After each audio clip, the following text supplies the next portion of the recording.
Jim, you actually ran down those stairs, didn't you?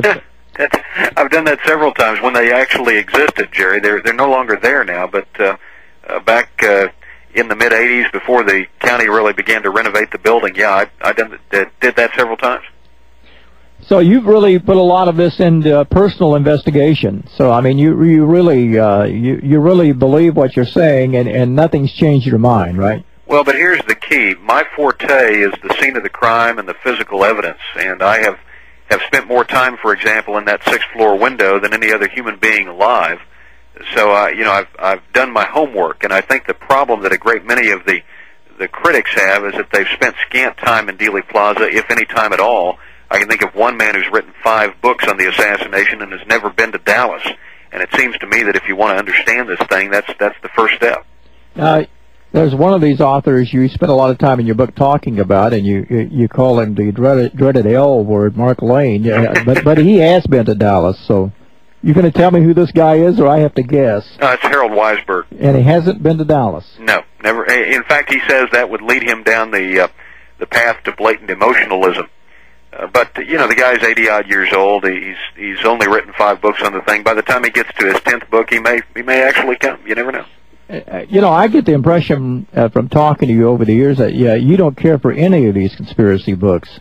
Any of them at all that you think are well done, even if you don't agree with them? Well, believe it or not, I think Robert Groden's new book, The Day the President Was Killed, is a beautiful book. I don't agree with the conclusions, but I think it is well put together for a change. I think Josiah Thompson's classic, 6 Seconds in Dallas, was kind of a landmark. It certainly was for me. Sylvia Maher's Accessories After the Fact is well written and well researched, but by and large, I don't. You're right. I don't have an affinity. Well, how did they receive you at this conference yesterday? Well, it's funny. I walked into the hotel, and we had it at the Hyatt Regency, which is about 3 blocks from Dealey Plaza in Dallas. Very close. And this was the 3rd year that I'd done the symposium. I walked into the hotel, and they took me in the back way, Jerry. So that gives you an idea. Hey, we'll be back with some phone calls, okay? 1-800-745-8255 if you have a question.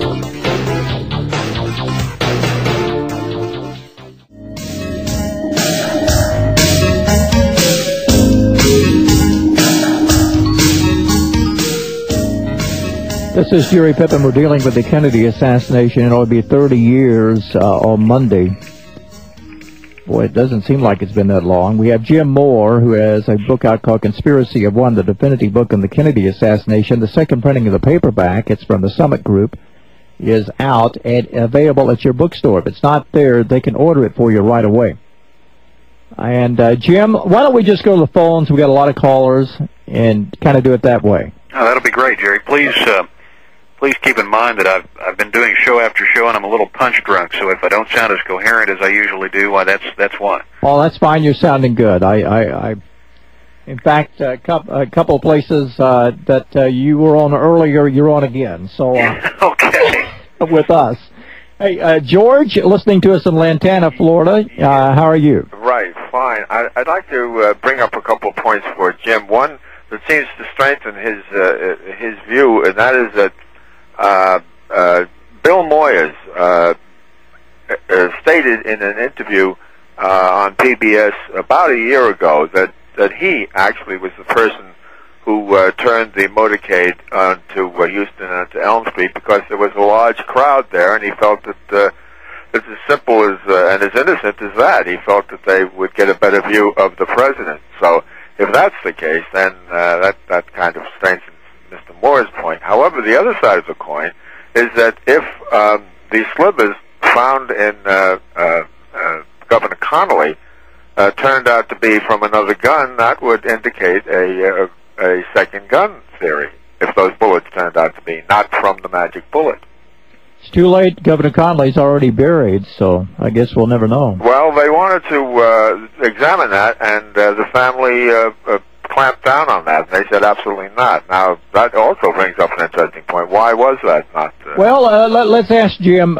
Jim, there's a book out called The Texas Connection that by Craig Zerbel out in Phoenix, and he pretty well lays at the feet of Lyndon Johnson.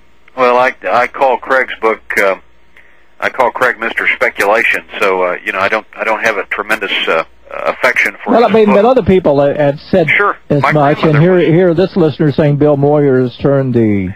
And I respect Bill Moyers a lot. I don't think he'd be involved in a murder. No, I think it was innocent. I mean, I think he just at the last moment, as a good press secretary, said he'd get better coverage by taking him into more of a situation where more people could see the president. I think it was as innocent as that. Okay, George, thanks a lot listening.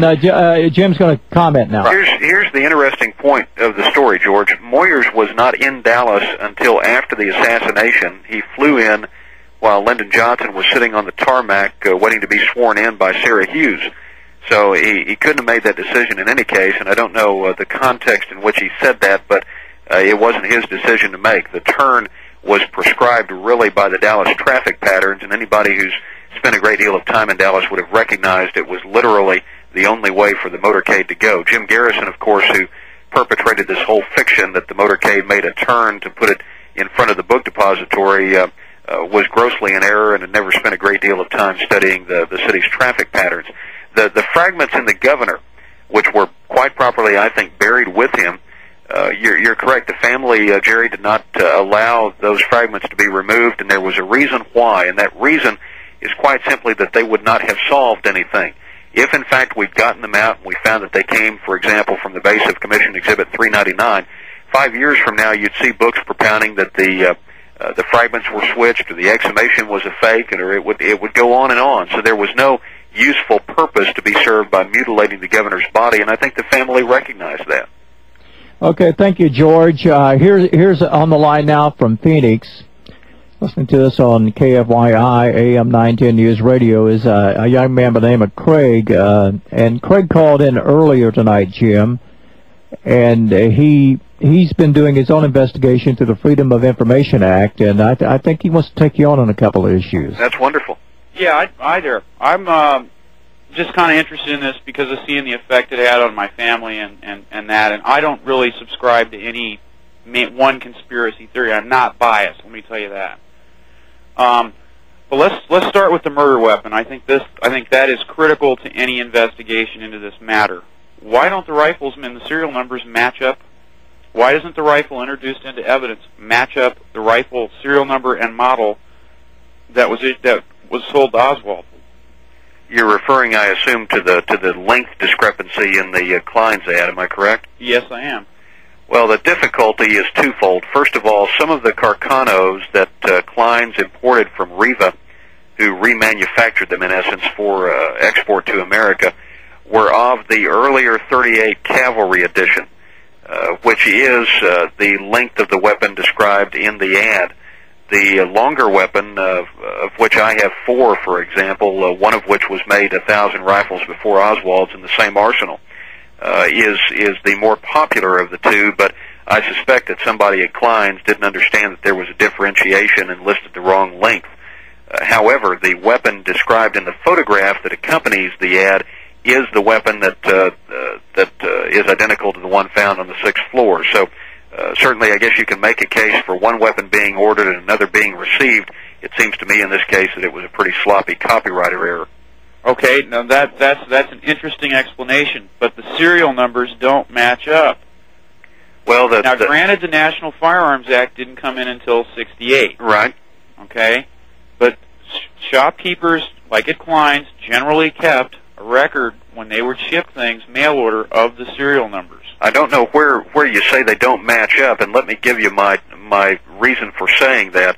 I know that I have seen the physical import list from Riva to Klein's. I know that I have seen the same serial number entered on the Klein's bill of sale to the post office box in Dallas, and that same serial number appears on the weapon taken into possession by the DOJ. So yeah, Craig, where did you get that? I got that from my independent research, and I have not had contact with Klein's yet. But when your independent research, you mean somebody in the government mailed you something, or the Warren? Yes. I have some people that are some former intelligence people that I've checked out that are giving me some information. Now, whether it's bogus, I don't know, but I'm open to find out the truth here. I think that's what we're attempting to do. Well, you know, the other interesting point about the serial number, Craig, was raised by Sylvia Marr back in '66 or '67. She maintained that there might have been any number of C2766 weapons floating around, and that is not correct. There would have been, for example, a UC2766, but there's no other C2766 to be found. And if you go back and you study the different plants that were producing weapons for the Italian government, particularly in the late 30s, you come across, say, the Beretta concern and the factory at Tierney. Those plants did not produce weapons with the same serial numbers. So I think that's kind of a specter as well. I'd obviously be very interested in following up on the information that you're getting. Okay, the other issue, Marina Oswald's parents, namely her father, KGB, all the way. Well, it was actually her uncle. I'm sorry, her uncle. Yeah, I don't have my notes in front of me. No, who was by and large a colonel in Soviet intelligence. I don't subscribe anything to that, Craig, of sinister import for this reason. If, in fact, the KGB files that we are seeing today are accurate and they thought Oswald some sort of a joke, then you have to assume that this guy was, A, not particularly swift when it came to doing his job, or B, didn't consider Oswald much of a threat or an intelligence opportunity. It seems to me that Marina is what she's always been, and the fact that her uncle was KGB doesn't really change a great deal. Yeah, now Craig and Jim, both, if I think I'm right about this. I've read so many of these books, you know, I get a little screwed up, Jim. But I think Marina was very, very afraid of being deported at one time. She was after the assassination, and she maintains today that that fear made her say a great many things that weren't necessarily true about her husband. The problem with Marina is that not only has her story wiggled and waffled over the years because she's been questioned, I think, by so many people, and she's become kind of the flavor of the month, but the difficulty, too, is that she told Priscilla McMillan Johnson, the lady that wrote the book about her. Right, Marina and Lee, a pretty complete account of what had gone on, and she told the House Select Committee some years later that anything she told Priscilla was gospel truth. Well, unfortunately, the things that she told Priscilla strongly incriminate Lee Oswald. They don't bear any relation to what she's saying today, and if, in fact, she was telling the truth 20 years ago, I think you have to go to the bank with what's in that book. Well, let me ask you about that. She told Priscilla, if I remember, that she took the picture of Lee Harvey Oswald with the weapons out in her backyard. And some of these conspiracy books say, hey, that's a different head or a different body or whatever because of the shadows. We're not going to get into that. But there were, you know, Marina only said she took one picture, and there are at least 2, maybe 3 pictures of that floating around, I think. Well, at first she remembered only taking 1. Later she remembered taking 2. As you say, the weight of evidence indicates she took 3. But in addition to telling Priscilla that she had taken the picture, she also told her mother-in-law, who was Lee Harvey's staunchest defender, and it is in her mother-in-law's Warren Commission testimony that one finds corroboration for Marina's earlier account. Marguerite did not have anything to gain by saying that Marina had taken these pictures. Quite the contrary, it would have been exculpatory of her son to say that someone else had taken them, but her Warren Commission testimony is very explicit to the point that her daughter-in-law told her, "Mama, I took," and actually helped to destroy one of the photographs before the police confiscated them. Okay, another issue. I've got to take a break. Craig, hold on. We're going to give you another shot at it, and then we need to go as fast as we can. We've got a lot of other callers here. And Jim's been up all day at night doing these shows, so he can't stay past the next hour. He'll be talking in his sleep. So we'll try to get it all in. Hold on, Jim. 1-800-745-8255. We have one line open. We'll try to get all the questions in. Craig, before we go back to you, Jim, I mentioned this Mormon photograph, the little Polaroid, with you about a half hour ago. We never followed up on it. Well, the Mormon photograph is a very grainy, very mishandled, unfortunately, and fastly deteriorating. Fastly, is that okay, Jerry? Yeah. Fast deteriorating. How about that? You're the author. Yeah, shot of. Thanks for reminding me.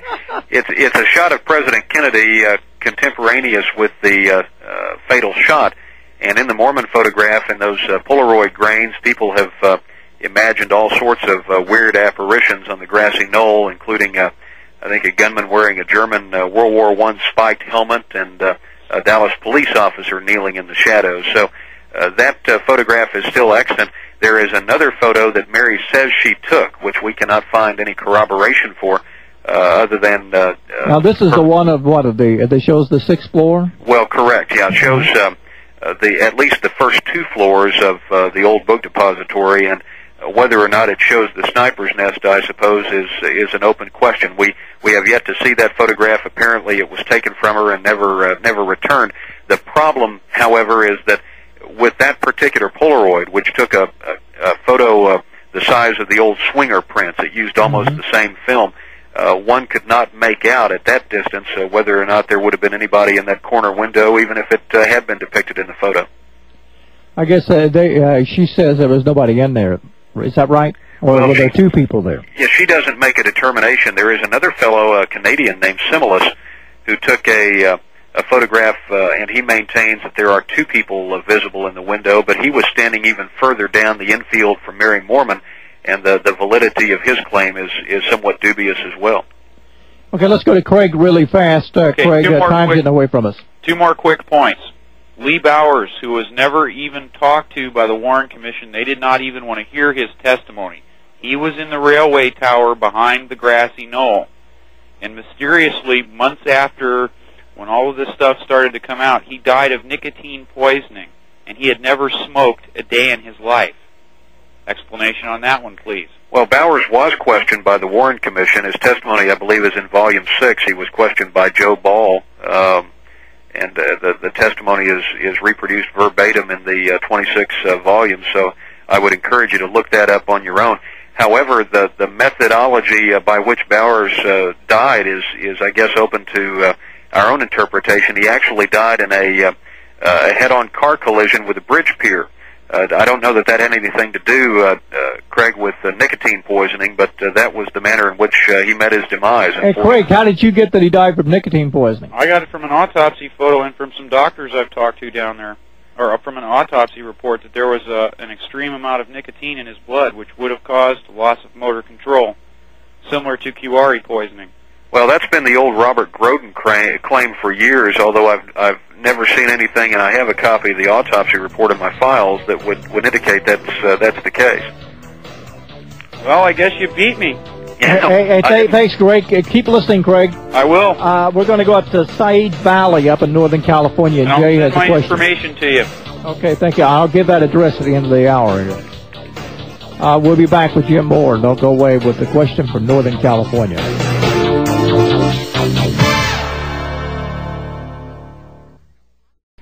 On the line from the Hill Country in Texas, we have Jim Moore, author of the book Conspiracy of One, the definitive book on the Kennedy assassination. And I believe it's Jay up there in Northern California, is it? Yes, it is. Thank you. I would like to know if Jim has ever heard of Dr. John Coleman? I have indeed. You don't believe what he has to say? Well, it's not so much that I don't believe what he has to say. I don't... Oh, gosh. Wait a minute, guys. What did he say?